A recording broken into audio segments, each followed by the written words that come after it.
856 building in AS Fortuna to check out this newly opened restaurant called Luca's Test Kitchen. So let's see what they have to offer. They have an outdoor area where you can enjoy your food and drinks with a view of Mandaue. At Luca's, you have the options to go into an indoor dining with air condition.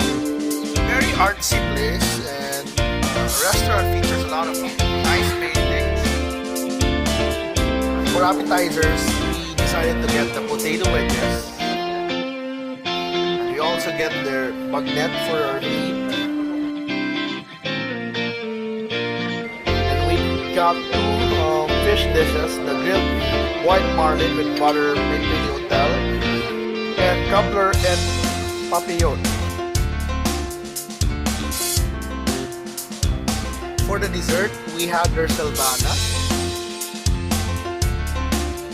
So if you want to try a new dining experience, Luca's Test Kitchen is another roof deck restaurant that you must try. Hello Cebuanos, I'm inviting you to Luca's Test Kitchen. We are located at 856 Gallery at AS Fortuna, Balilan, Mandaue City. We are open Tuesdays to Sundays from 5 p.m. to 1 a.m. Tara na, kaon na ta!